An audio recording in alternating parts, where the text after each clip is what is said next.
کا نام ہے، اسلام آتن کا نام ہے۔ میں دعوے سے کہتا ہوں اسلام آتن کے خلاف جنگ کا نام ہے۔ امام حسین نے یزید سے جنگ کی اور یزید یہ آتنوادی تھا، یزید یہ ٹیررسٹ تھا، اسلام آتنک نہیں ہے۔ اور آپ دیکھیں اسلام پر یہ الزام ہے کہ اسلام آتنک کو فروغ دیتا ہے، اسلام امن و سکون کو برباد کرتا ہے۔ لوگوں نے اسلام کی مخالفت میں کیا نہیں کیا، بڑی بڑی تنظیموں نے، اسلام مخالف تنظیموں نے قرآن مجید کی آیتوں کو کاٹ پیٹ کر ان کا پرچہ بٹوانا شروع کیا۔ قرآن مجید کی 24 آیات جہاد پر سوال اٹھایا گیا اور کہا گیا کہ قرآن مجید تو لڑائی کو فروغ دیتا ہے، قرآن مجید قتل و غارت کو فروغ دیتا ہے۔ بہت ساری ایسی تنظیموں نے قرآن مجید کے خلاف پرچے بانٹے۔ میرے ہاتھ میں ایک اور کتاب ہے جس کا نام ہی ہے اسلام آتن کے آدرش۔ یہ کسی مسلمان نے نہیں لکھی ہے، ایک پنڈت جی ہیں سوامی لکشمی شنکراچاریہ، انہوں نے یہ کتاب لکھی ہے۔ اور میں آپ کو بتاؤں کہ اس کتاب کو لکھنے سے پہلے بھی انہوں نے ایک کتاب لکھی جس کا نام ہے ٹیررزم ہسٹری آف اسلام، اسلام کا آتنکی اتہاس۔ کہتے ہیں جب میں وہ پرچے پڑھتا تھا جو اسلام مخالف تنظیمیں بانٹتی تھی تو مجھے لگتا تھا کہ دنیا میں جہاں بھی بم گرتے ہیں وہ مسلمان گراتا ہے، مجھے لگتا تھا دنیا میں جہاں بھی قتل و غارت ہوتی ہے وہ مسلمان قتل و غارت کرتا ہے، دنیا میں جہاں بھی ظلم زیادتی ہوتی ہے مسلمان وہ ظلم زیادتی کرتا ہے۔ مجھے علم نہیں تھا کہ اسلام کا پیغام کیا ہے۔ پھر کیا تھا، اللہ تعالیٰ نے توفیق دی، ایک مولانا سے ملے، مولانا نے کہا کہ ایسا ہے تم کو قرآن سمجھنا ہے تو نبی کی سیرت پڑھو، اس لیے نبی کی سیرت پڑھو کہ قرآن اکٹھا نازل نہیں ہوا ہے۔ کبھی کسی نے اسلام کے خلاف جنگ چھیڑ دی تو اللہ نے کہا تم بھی اپنی حفاظت کے لیے جنگ کرو۔ اب لوگوں نے یہ چھپا لیا کہ مسلمانوں نے حفاظت کے لیے جنگ کی ہے، صرف یہ دکھایا کہ اللہ کہہ رہا ہے کہ تم جنگ کرو، تم لڑائی کرو۔ تو اس پنڈت نے دوبارہ سوامی ابھی یہ زندہ ہے، میری فون پر ان سے بات ہوئی کہ سوامی لکشمی شنکراچاریہ نے اپنی کتاب میں لکھا میں نے دوبارہ قرآن پڑھنا شروع کیا، میں نے نبی کی سیرت بھی پڑھی، میں نے قرآن مجید کا شان نزول بھی پڑھا، میں نے یہ بھی جاننے کی کوشش کی کہ قرآن مجید نے جنگ کے لیے کیوں کہا ہے، قرآن مجید نے جہاد کا نام کیوں لیا ہے، قرآن مجید نے آخر لڑائی کرنے کو کیوں کہا ہے۔ انہوں نے قرآن بھی پڑھا اور قرآن مجید کے ساتھ ساتھ نبی علیہ السلام کی سیرت بھی پڑھی۔ اس کے بعد معافی کے طور پر یہ کتاب لکھی، انہوں نے معافی مانگی ہے کہ میں نے جو پہلی کتاب لکھی تھی وہ مجھ سے غلطی ہوئی، میں اسلام کو سمجھ نہیں سکا تھا، میں جب اسلام کو سمجھا تو آخری میں یہ لکھتے ہیں اپنی کتاب میں کہ پاٹھکوں سے اپیل، یعنی پڑھنے والوں سے میری گزارش ہے کہ کتاب کا یہ ہندی ٹرانسلیشن اس لیے لکھا ہے کہ جو اسلام کو ٹھیک سے نہیں جانتے تاکہ وہ آتنواد کے وشے میں اسلام کی نظریے کو سمجھ سکے۔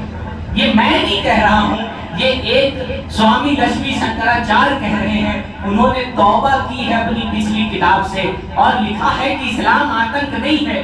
کہنے کا مقصد یہ ہے کہ تم اسلام کو بغیر پڑھے آپ اسلام کو آتنک کہہ رہے ہیں، اسلام کو بغیر پڑھے آپ اسلام کو دہشت گرد کہہ رہے ہیں، اسلام کو بغیر پڑھے آپ دین اسلام سے دور جا رہے ہیں۔ اور میرے رب نے بھی دعوت دی ہے، آج میں بھی دعوت دیتا ہوں کہ آئیے آپ دین اسلام کو پڑھیے، دین اسلام کا مطالعہ کریے۔ دین اسلام کا کسی نے کھلے دل سے مطالعہ کیا ہے تو اس نے اس طرح کی کتابیں لکھی ہے، اگرچہ وہ مسلمان نہ ہوا ہو، اگرچہ وہ دامن اسلام سے وابستہ نہ ہو، لیکن کتنی بے غیرتی ہے، کتنا بڑا ظلم ہے یہ سارے عالم کا کہ دنیا والوں نے دین اسلام پر کتنا ظلم کیا کہ بغیر پڑھے، بغیر سوچے، بغیر سمجھے اسلام کو آتنک کہا۔ اور اللہ نے بھی دعوت دی ہے اگر تم قرآن کو نہیں مانتے قل ہاتوا برہانکم ان کنتم صادقین، تو جاؤ تم دلیلیں لے آؤ اگر تم سچے ہو۔ اللہ فرماتا ہے دین اسلام یہ اندھ بھکتی کا دین نہیں ہے،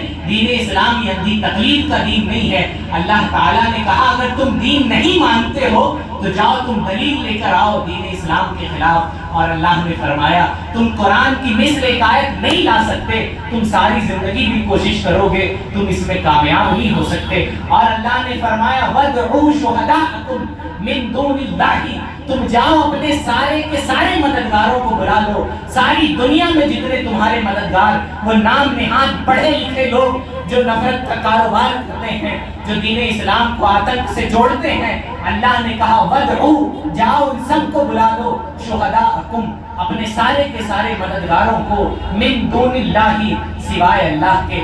اللہ تمہاری مخالفت میں مدد نہیں کرے گا، تم جاؤ دنیا کے سارے لوگ ایک طرف، دین اسلام کا پیغام ایک طرف۔ آج دین اسلام کو پڑھنے کی ضرورت ہے، دین اسلام کو جاننے کی ضرورت ہے۔ دین اسلام شعور کا دین ہے، دین اسلام آگہی کا دین ہے، دین اسلام تعلیم کا دین ہے، دین اسلام جان لینے کا دین ہے۔ جس اسلام کے پیغمبر نے فرمایا بُعِثْتُ مُعَلِّمًا، مجھے ٹیچر بنا کے بھیجا گیا ہے، مجھے پڑھانے والا بنا کر بھیجا گیا ہے، بتائیے وہ دین جاہلیت کو فروغ دے گا؟ آج مدرسوں پہ یہ الزام لگایا جاتا ہے کہ مدرسوں میں تعلیم نہیں ہوتی۔ پہلے یہ تو طے کیجیے کہ جن مدرسوں کے بارے میں آپ یہ کہہ رہے ہیں وہ مدرسے رسول اللہ کی سنت کے لیے پڑھاتے ہیں یا اپنے پیٹ کے لیے پڑھاتے ہیں؟ اگر اپنے پیٹ کے لیے پڑھاتے ہیں تو انہیں مدرسہ نہ کہا جائے، رسول اللہ کی سنت کے لیے پڑھاتے ہیں تو میں اللہ کی قسم کھا کے کہتا ہوں ان کے سامنے کوئی دنیا دار ٹک بھی نہیں سکتا، ان کی دلیلوں کو کوئی توڑ بھی نہیں سکتا۔ دنیا کا بڑا سے بڑا ناستک ہو، بڑا سے بڑا ایتھسٹ ہو، یا پھر اسلام دشمنی رکھنے والا دنیا کا کوئی بھی مذہب کا انسان ہو، یہاں چیخنے کی بات نہیں ہے، یہاں تو تم چلا کے جیت لیتے ہو۔ آج میڈیا ہاؤس کیا کر رہا ہے؟ دین اسلام کے خلاف چیخ رہا، دین اسلام کے خلاف چلا رہا ہے، لیکن سوال یہ ہے کہ آپ کے پاس دلیلیں کتنی ہیں، آپ کے پاس فیکٹ کتنا ہے، آپ کے پاس برہان کتنی ہے، آپ کے پاس سوچنے سمجھنے کی طاقت کتنی ہے؟ کیا کس کے چلانے والا جیت جاتا ہے؟ کیا زیادہ تعداد میں ہونے والا جیت جاتا ہے؟ تو سنو سنو، کربلا کا پیغام ہی یہی ہے۔ ایک طرف ہزاروں یزیدی تھے، امام حسین کے چاہنے والے صرف 90 کے قریب تعداد میں تھے، اور امام حسین کی جیت ہوئی، امام حسین کی فتح ہوئی۔ قیامت تک میرے امام کو یاد رکھا جائے گا۔ نام میرے کسی نے کتنی پیاری بات کہی ہے کہ میں تو اپنے کتے کا نام بھی یزید نہیں رکھوں گا، اس لیے کہ میں کتے سے بھی کبھی محبت کر سکتا ہوں لیکن یزید سے محبت نہیں کر سکتا۔